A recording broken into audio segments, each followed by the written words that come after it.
이게 참 우연의 일치일지 모르겠는데 얼마 전에 현대차 노조 관련 이야기를 많이 해드렸었잖아요. 그런데 이번엔 또 미국에서 난리라고 합니다. 미국에서 현대차 노조가 결성되냐 안 되냐를 두고 많은 분들이 관심을 가지고 있는데요. 궁금하실 겁니다. 왜 미국에서 노조가 결성되는 걸 국내에서 관심을 갖고 현대차는 왜 그렇게 긴장하고 있는지 말이죠. 미국에서 노조가 결성되지 않게 하기 위해 현대차가 특단의 조치까지 했다고 하니 더 관심이 갈 수밖에 없을 겁니다. 오늘은 노조가 좋다 나쁘다, 현대차가 잘했다 잘못했다 이런 걸 따지지 않고요. 왜 미국 현대차 노조 결성에 기업 운명이 좌우된다고 하는 이야기가 나오고 이걸 우리나라 노조뿐만 아니라 소비자들까지 관심을 가지는지 이런 이야기를 간단하게 해보려 합니다.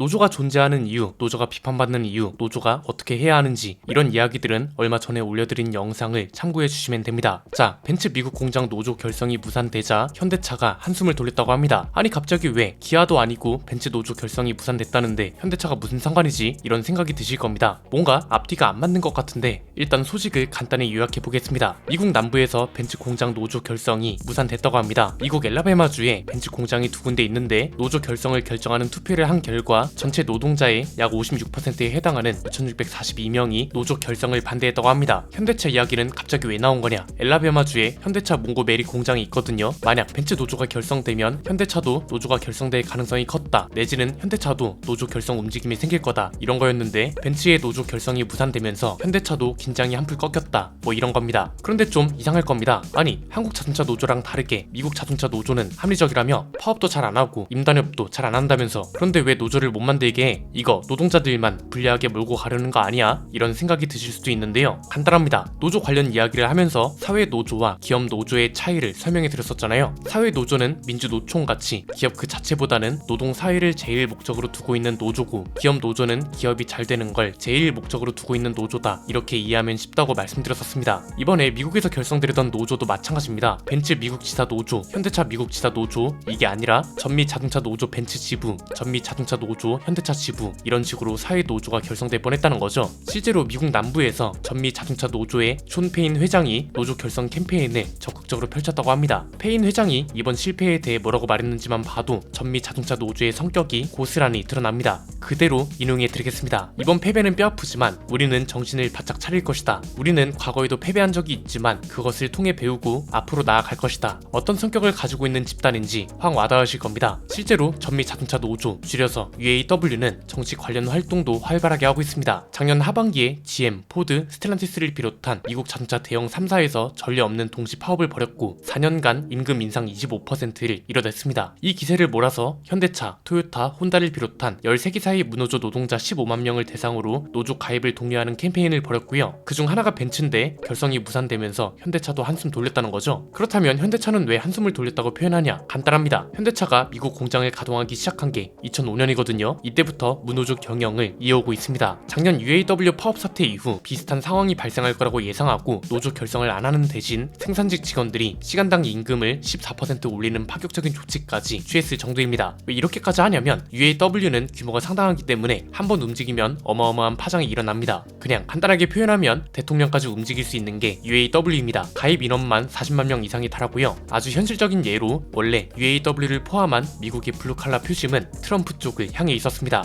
바이든이 이 지지층을 얻기 위해 어떤 일을 했냐면 현직 대통령으로서는 처음으로 UAW 파업 현장을 방문해 시위에도 동참했습니다. 그래서 아예 UAW는 그 이후로 바이든을 지지하겠다는 발표까지 해버렸고요. 대통령들까지 노조의 진심인 이유는 뭐냐? 간단합니다. 규모가 워낙 크다 보니까 이들이 조직적으로 지지를 안 해버리면 선거에서 질 수밖에 없기 때문입니다. 자동차 노조 파업의 중심지가 미시간주거든요. 미시간주가 어떤 곳이냐? 미국 자동차 산업의 메카라 불리는 디트로이트가 있는 곳입니다. 우리나라로 따지면 울산 지역에서 당선되기 위해서 자동차 노조에 손을 들어주는 대통령 이렇게 비유하면 이해가 쉬우실 겁니다. 물론 우리나라는 노조 표심보다 지역 표심이 더 크긴 하지만 그냥 비유하자면 그렇다는 겁니다. 바이든이 갑자기 UAW 파업에 참여한 것도 작년에 UAW가 내년 대선에서는 바이든 지지를 유보하겠다 이런 말을 해서 움직였던 거고요. 한마디로 미국이 대통령도 움직일 만큼 파워가 막강하기 때문에 현대차뿐만 아니라 그 어떤 자동차 기업들도 긴장할 수밖에 없다는 겁니다. 자, 그럼 여기서 범위를 좀 더 축소해서 만약 현대차 미국 노조가 생겼다. 그럼 어떤 일이 발생하는지만 생각해봐도 이해가 쉽습니다. 일단 UAW의 파급력은 어느 정도인지 충분히 이해하셨을 거라고 봅니다. 만약 미국과 한국 모두 노조가 있다면 문제가 좀 많이 생길 겁니다. 우선 한국과 미국 노조끼리 충돌이 좀 많겠죠. 한국이 좀 유하면 괜찮겠지만 한국 노조도 파급력이 상당하잖아요. 미국 임단협이 한국보다 드물다고 해도 미국에서도 어쨌든 노조 차원의 임단협이 진행될 겁니다. 만약 한국이 좀 좋은 조건으로 협상이 완료됐어요. 그럼 미국 노조는 그보다 더한 걸 요구할 수도 있고, 반대로 미국이 좋은 조건으로 협상을 완료하면 한국에서 더 좋은 조건을 요구할 수도 있는 겁니다. 그 다음은 유연한 대처가 어려워진다는 것도 큽니다. 기업은 계획적인 일만 하는 게 아니죠. 돌발 상황에 대처하거나 전 세계적인 팬데믹 같은 사태가 생기면 또 그거대로 대처를 해야 하고, IRA 같은 상황이 생기면 현지 공장을 적극적으로 짓거나 가동하거나 해야 합니다. 예컨대 한국에서 생산량을 늘린대요. 그럼 미국 노조가 야, 미국에서 생산해야지, 뭐 하는 짓이야, 다음 주부터 파업이야, 이렇게 나올 수도 있는 거고요. 미국 현지 생산을 결정하면 한국에서 야, 한국에 본진을 두고 있는 기업이 한국을 배반해, 다음 주부터 파업이야, 이렇게 될 수도 있는 겁니다. 물론 항상 말씀드렸듯 임금 인상과 성과급 지급, 그 외의 복지 혜택을 받기에 정당한 사유가 있어요.